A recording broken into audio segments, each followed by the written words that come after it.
I bought my parents at an auction. No, not their bodies, their debt. Their house, their missed payments, their stack of red bills with my last name on every envelope. I stood in a room that smelled like old coffee and fear, raised a numbered paddle, and bought the right to tell my own parents no. And if that sounds cold, it's because you haven't met them. Growing up, my parents loved anything that looked like money.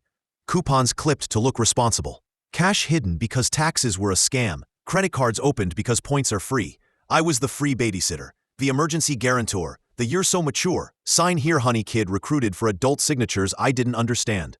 When I left for university, they hugged me like a donation receipt. Smiles all itemized, affection fully deductible. 2 months later, my phone line to them went dead. Literally, disconnected. I learned from my grandmother they'd moved. New number. Can't share, it's your father's rule. I slept on a friend's floor, ate crackers, graduated anyway. I promised myself 2 things.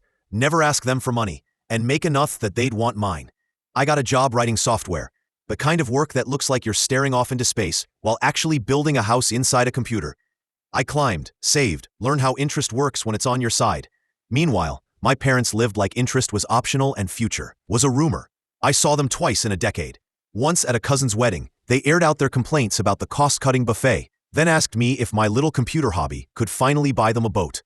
The second time was after my little brother texted a photo of a red notice taped to their door, past due. He's 16 in the picture, holding a younger sister who doesn't look at the camera, like embarrassment is inherited. The caption said, "Can I call you?" That's how I learned the mortgage was past due, the taxes were delinquent, and the house, the only stable thing my siblings had, was heading for an auction. My parents had responded with a new plan, a luxury candle business. They had 2 candle scents picked out, Champagne Morning and Grindset. I called a lawyer. I learned that the county was bundling their property taxes and auctioning the lien. If nobody redeemed it in time, the lien holder could foreclose. It was ugly. It was legal. It was the only tool that existed exactly at the intersection of my skill set and their mess. I asked my grandma for permission, because she had raised my mother, and because I needed someone I respected to say I wasn't a monster. She listened, eyes watery but steady, and said, "If you can keep those kids safe without burning the whole tree down, I'll hand you the matches." The auction was Tuesday at 9 a.m. I wore a neutral sweater and kept my mouth shut. When my paddle numby was called as the winner, there was a slow-motion second where my heart sprinted past the finish line, then jogged back so I wouldn't look suspicious. I initiated repairs immediately. The furnace was failing. The porch had a loose board that looked eager to introduce someone's shin to gravity, and the plumbing sang whale songs at night. I hired a professional property manager to be the face. I didn't want my parents to know it was me. I wanted boundaries, not fireworks. The first time my parents met the manager, my mother said, "You look like money," which is how she says hello. My father huffed about corporate landlords ruining families. The manager explained the terms. A token rent, $50 a month, to keep a paper trail. An addendum forbidding any new credit cards in minors' names. Proof of school attendance for the kids. Avoidance of illegal activity on the property. That one made my dad lean back like he'd been accused. There were offers of help embedded in every clause. A counseling referral, a bus pass, a number to call for job training. I had the manager say the owner was a small local investor with a soft spot for struggling families. My parents snorted and signed. For 3 weeks, order pretended to live there. The furnace got fixed. The porch stopped trying to bite. My siblings exhaled. I set up a grocery card in the kids' names. $80 a week, PIN protected. I bought my sister a hoodie that said "Girls Play Dodgeball," just because she once confessed she dreaded gym days only to admit later she actually loved them. I looked up the hoops you have to jump through to become a guardian, and found they're flaming, barbed, and bureaucratic. Then my parents tried to jimmy the locks on reality. I know because my manager forwarded me a photo. A new ATV in the driveway, and a Champagne Morning candle emporium, Instagram featuring my mother posing among wax like a suburban queen. My little brother's face didn't appear in any photos for a week. He was grounded for arguing. Arguing, it turns out, means saying you used my social to open a phone plan. They'd done it again. Only this time, the phone company called the property manager. Strike one. We sent a notice, no new lines, no new debts in minors' names. Mandatory meeting with the manager to review the lease. My parents showed up late. My mother wore sunglasses indoors and asked if the owner would consider investing in a family enterprise. My father asked if the $50 rent could be rolled into equity. The manager kept his face like a lake, calm on purpose. He said the owner would rather invest in the kids' school lunches. My mother laughed too loud. Like someone who didn't get the joke but wants credit for hearing it. Strike two arrived courtesy of a neighbor's Ring camera, a late-night party that spilled onto the street. someone tossing what looked suspiciously like a small bag under a bush when the cops drove by. The neighbor texted my manager a time-stamped clip with an apologetic, "Hate to be that guy." I closed my laptop, put on my shoes, and drove over. I waited across the street in my car until the music stopped and the house's lights surrendered one by one. I wasn't going in, not yet. I just needed to see the door my siblings walked through and decide if I was ready to be the person who locked it behind their parents. The next morning, my phone buzzed. It was my mother, calling from an unknown number, which is how she always calls. She led with, "So the landlord is a fascist." Apparently the manager had told them further violations would trigger eviction. She asked if she could borrow a small 50 to tide them over. 50,000, that is. "We'll pay you back," she promised, like a person promising the moon in exchange for a flashlight. I said, "Meet me at the house at 4. I'll bring the landlord." At 3:59, my parents were outside with crossed arms and crossed stories. My little brother hovered behind them, ear angled like a plant bending toward light. My sister's hoodie peeked out from behind the curtain. The property manager stood at my side, clipboard in the international language of official. I nodded at him. He cleared his throat. "Before we begin," he said, "the owner would like to introduce themselves." I stepped forward. My mother's face did something I've only seen on cartoons, muscles rearranging around a new reality. My father laughed, short and ugly. "Cute," he said. "We're all adults here." My mother recovered first. "Why didn't you just tell us?" she demanded, as if honesty had ever been our default currency. "Because you'd make it about you," I said. "This is about them."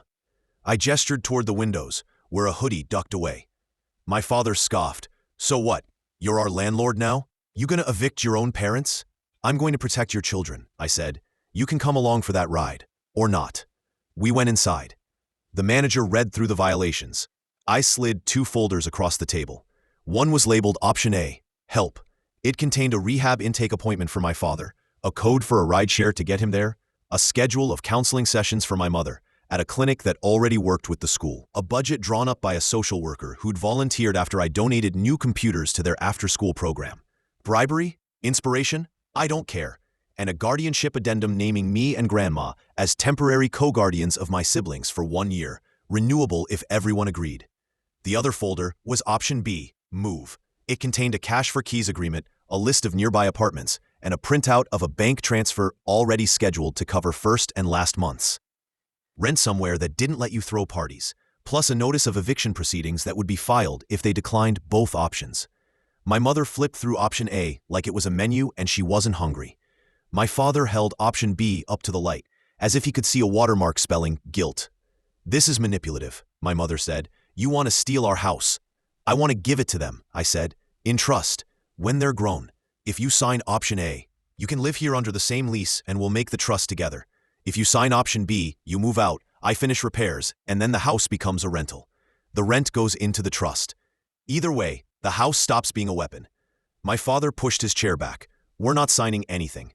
"Then we file eviction tomorrow," I said, "and I will show every judge the credit report with your son's name on a phone plan he never used." Silence, the heavy kind. My little brother came out from the hallway, like a shadow learning to be a person. He didn't look at my parents. He looked at me.